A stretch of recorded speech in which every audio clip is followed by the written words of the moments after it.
Bro రీసెంట్గా కొండా సురేఖ గారు Nagarjuna family పైన చేసిన కొన్ని కామెంట్స్ అయితే బాగా సీరియస్ అయిపోయినాయి అనమాట. అయితే నాగార్జున గారు కూడా ఈ సీరియస్ తీసుకొని కేసు పెట్టారు ఆమె పైన. ఐ మీన్ క్రిమినల్ కేసు, లేదంటే పరువు నష్ట దావా కింద 100 కోట్లు అడిగారు, ఇట్లా జరిగింది. అయితే ఆ కేసు ఇప్పుడు జరుగుతుంది, కోర్టుకు కూడా హాజరవ్వాల్సిన సిచ్యువేషన్ అనమాట.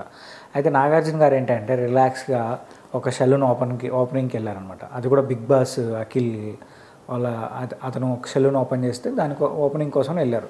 అంటే ఆయన ఎలా ఫీల్ అవుతున్నారు? ఇది ఏంటంటే నాగార్జున గారు బేసిక్గా ఇవాళ కోర్టుకి అటెండ్ అవ్వాల్సి ఉంది. అయితే ఆయన సెషన్ వచ్చి మధ్యాహ్నం ఉన్నట్టుంది, ఆఫ్టర్ లంచ్.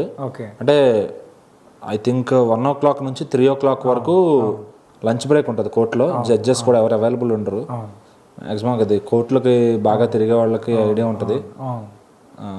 నేను అంతకుముందు ఎప్పుడో వెళ్తే నాకు 1:3 అయితే వాళ్ళ లంచ్ బ్రేక్ అని తెలిసింది. అది ఎంత బిజీ కేసెస్ ఉన్నా కానీ, స్టార్స్ ఉన్నా, ఎవరున్నా, పొలిటీషియన్స్ ఉన్నా, జడ్జిలు బ్రేక్ తీసుకున్నారంటే ఇంకా వాళ్ళు ఏం మాట్లాడడానికి లేదు. వాళ్ళ టైం కూడా 11 to 1 o'clock, అలాగే మధ్యాహ్నం ఒక 3 hours 6 వరకు. ఏమన్నా ఎండింగ్ స్టేజ్లో ఉన్నాయంటే కొంచెం లేట్ అయినా చేసి వెళ్తారు ఈవినింగ్ పూట. అట్లా ఉంటుంది అనమాట. ఇప్పుడే యాక్చువల్ న్యూస్ ఏంటంటే నాగార్జున గారు నాగచైతన్య గారు ఇద్దరు వెళ్ళారు లోపలికి. అదే అది మార్నింగ్ అతను అఖిల్ సార్థక్ అతని పేరు ఏదో, అతని ఏదో సెలూన్ షాప్ పెట్టుకున్నారంట అతను. దానికి ఓపెనింగ్ వచ్చారు. నిజంగా నాగార్జున గారిది ఎంత కైండ్ హార్ట్ అండి. అంటే అతను కంటెస్టెంట్, అతను కటింగ్ షాప్ పెట్టుకున్న, అంటే ఇప్పుడు సెలూన్ అని స్టైల్గా మాట్లాడుతున్నారు కానీ చెప్పాలంటే బ్యూటీ పార్లర్, అది కటింగ్ షాప్ అని మన భాషలో, వాడుక భాషలో. అది దానికోసం నాగార్జున గారు వచ్చారంటే నిజంగా ఆయన ఎంత కైండ్ హార్ట్ మనం చూడొచ్చు. అదిగాక ఏంటంటే ఆయన మాట ఇచ్చారు, నీ ఏదైనా మూవీ ఫంక్షన్కి కానీ లేకపోతే ఏదైనా ఈవెంట్కి కానీ నేను వస్తాను. సో ఒక అపాయింట్మెంట్ ఇచ్చి ఆయన ఇంత ఇలాంటి టైంలో కూడా, ఆయన ఇంత హార్డ్ టైంలో కూడా ఆయన కొంచెం రిలీఫ్ కోసం వెళ్ళారనుకోవచ్చు. సో మరి ఒక ఫ్యాన్ దగ్గరికి వెళ్ళి, అసలు ఒక కంటెస్టెంట్ దగ్గరికి వెళ్ళి చేయాల్సిన అవసరం లేదు.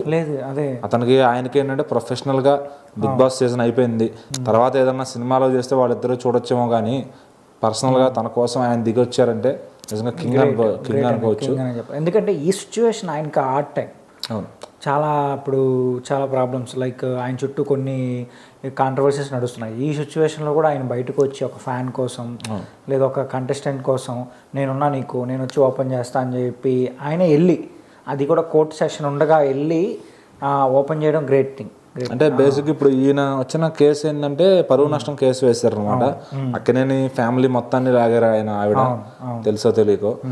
మరి ఇప్పుడు దాని తాలూకు కోపం ఓన్లీ నాగార్జున గారికే కాకుండా అటు నాగచైతన్య గారికి కూడా ఉంటుంది.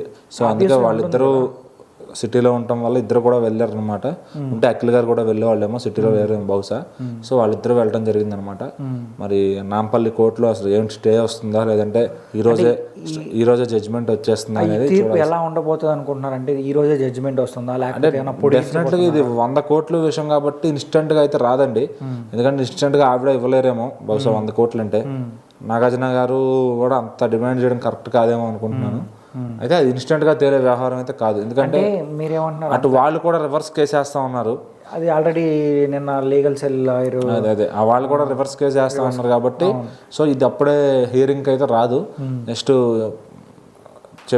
సెషన్ ఇంకోటి పెడతారనమాట. ఇద్దరు వాదోపవాదాలు విని వాళ్ళ తరపు లాయర్ వస్తారు అనుకుంటే, లేదా ఆవిడగా వస్తారో తెలియదు. అంటే ఏంటి మీరు ఈ పరువు నష్ట దావా వేయడం కరెక్ట్ కాదని మీరు ఫీల్ అవుతున్నారు? అంటే కరెక్ట్ అని కాదు, ఇప్పుడు దానికి పరువుకి రేటు కట్టకూడదు.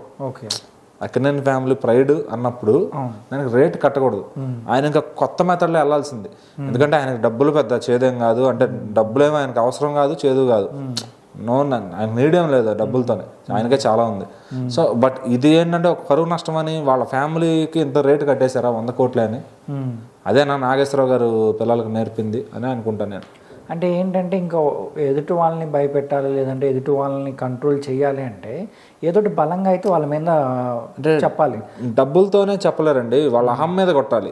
అంటే ఇగో, ఇప్పుడు వాళ్ళ కాంగ్రెస్ వాళ్ళు ఏదైతే ఇగో చూసుకుని తెచ్చిపోతున్నారో, గెలిచామనే అహం ఇదిలో ఉన్నారు. వాళ్ళకి ఆ ఈగో మీద కొడితే ఏంటంటే సరిపోతుంది. ఇప్పుడు రా కింగ్ అనిపించుకున్నాడు రా అంటారు. ఇప్పుడు బయట ఈ విషయంలో కింగ్ అనిపించుకున్నారు. ఇలాంటి విషయాల్లో మరి ఇంటి పేరుని కానీ వాళ్ళ ప్రతిష్టను కానీ తాకట్టు పెట్టకూడదండి. కరెక్ట్ రేట్ కట్టకూడదు దానికి.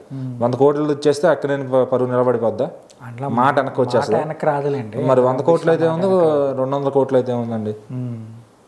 మహా అంటే ఏముంది, ఆయనకి 100 కోట్లు 2 సినిమాలు చేసుకుంటే సంపాదించుకుంటారు, అది పెద్ద విషయం కాదు. బిజినెస్ జరిగిందంటే వెళ్ళిపోతుంది. ఏదైనా బిజినెస్ మీద రావచ్చు, సినిమాల మీద రావచ్చు. సో బట్ ఏంటంటే ఇదైతే ఆయన పద్ధతి కరెక్ట్ కాదు, ఆవిడ అంటమో కరెక్ట్ కాదు. సో ఏంటంటే ఆయన ఇంకేదన్నా కొత్తగా జనాలకి ఏదో ఒకటి మాట్లాడుకోవడానికి కావాలి కాబట్టి కొత్తగా ఏదన్నా ఇస్తే బాగుంటుందని నాది. సరే చూద్దాం మరి కోర్టు కేసు ఎలాంటి హియరింగ్ రాబోతుందో, కోర్టు ఎలాంటి జడ్జిమెంట్ ఇవ్వబోతుందో మనం వెయిట్ చేసి చూద్దాం.